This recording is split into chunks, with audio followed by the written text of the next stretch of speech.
Hello everyone, this is Evelyn of Evelyn's Creations, your international fashion designer here. I wanted to pop in real quick and show you something about a holiday wreath, something that you consider that can add to your resume. Here I have a grapevine wreath, and the grapevine wreath, I actually got it from Michael's. I like to have something natural. I'm just kind of show you how the grapevine looks in there. That's the grapevine wreath. And I took some African fabric and I pressed the fabric right here. I pressed the fabric down and I made it approximately 4.5 inches wide. If those who need numbers, could be anywhere from 4 to 5 inches wide. And I pressed the fabric, and what I did with this particular wreath, I made my rope. See here, right here, I took this right here and took the fabric and folded it in half and made a long line that I can use. Instead of using twine, I actually used the fabric itself to keep it all looking the same color. Even if you use rope or twine or something, you can cover it up. But I wanted, in case the person put it on their door, that the fabric was not interrupted. I wanted the wreath to be uninterrupted. Now what I did, see these acorns right here? If you got anywhere around your home and you see these acorns, you can pick these acorns up, and then on the tip of the acorn, you can touch it up with some white paint. For those who do a lot of painting and you want your acorns to look like they've been in the snow, you can just take your acorns and you can just tap the acorns with your paintbrush and make the acorns look like make the acorns look like they are out there in the snow. So in Florida, you have to be very creative. I'm in Florida right now, so you have to be creative with your looking like it's winter, okay? And these ferns the same way. These little ferns right here. Now you can actually touch them up with paint if you got some ferns that look green like summer, or you can actually go to Michael's. Michael's is where I get some things from that looks really good, and they always got a sale on at Michael's. So if you go get, these are like apples and pears and cherries. I always like something with some greenery in it. Now the ferns is the key. Always put some greenery with it so it looks realistic. It doesn't look just like, it doesn't look like it's just plastic. All these are not real ferns. These are ferns that give your wreath a look that is authentic, and it helps the fabric comes and blend because the fabric is from the earth. Okay? I always like these here. Something that's nice and red and crisp. This is the center point of this wreath. So this wreath right here, a center point, some white to bring it out right here, to pop it out from around it. The acorns, another red rose down here, a red rose there. And then I got these extra long greenery here, these ferns.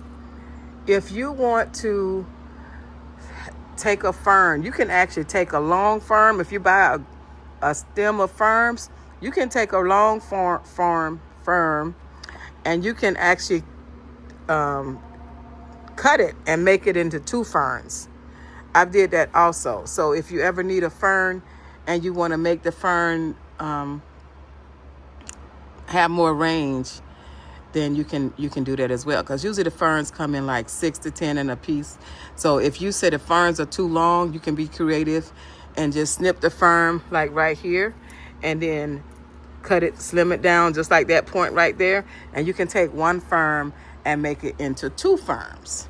Okay. I always like to end the wreath with we call it a ducktail on the wreath. I put a little glue on the back so it doesn't come open and that it can withstand some weather resistance.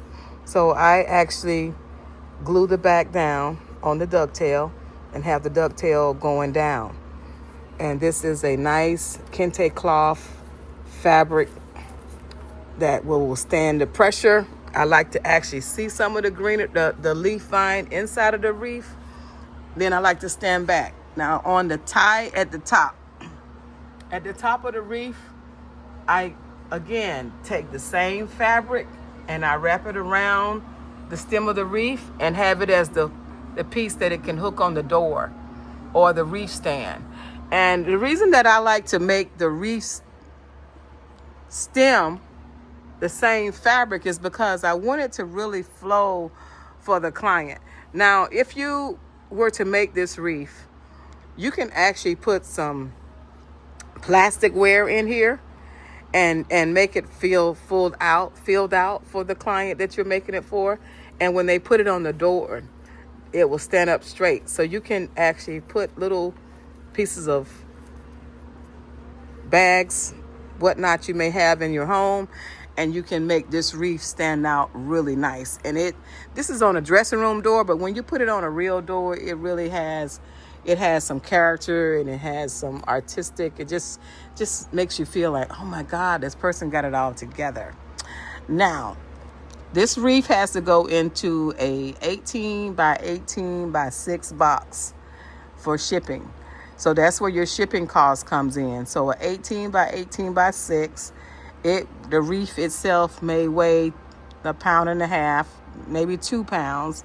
Most of the weight is in the grapevine itself, but the wreath could say 2 pounds. And then you ship it with your freight. Now, I particularly like to ship my wreaths with USPS. And the reason being is because USPS is not a freight company. It's a mailing company. It's your regular mail. And they tend to handle your boxes more gentle than UPS.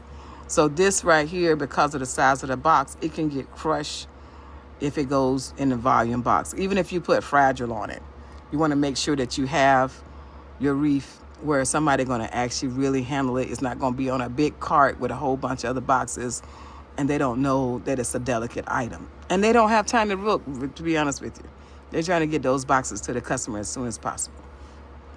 So the box for 18 by 18 by 6, depending on where you ship it, is going to be roughly between $18 to $30. The farther you ship it from where you're located, the more it's going to cost. And it's not because of the weight of this package, it's because of the size of the package. So this is a tip that I want to give you on making holiday wreaths. It's a great gift item. I sell a lot of these. And if you're just thinking about it now, you want to do it next year, you can do it next year. But there are wreaths for a lot of things. There are wreaths for funerals. There are wreaths for different celebrations. There are wreaths for your church. There are wreaths for anniversaries. I mean, if you look into it, there's a wreath for a lot of things. So don't count out on making a holiday wreath or a wreath for a special occasion because they make lasting impressions. This is Evelyn. Please like, subscribe, and share.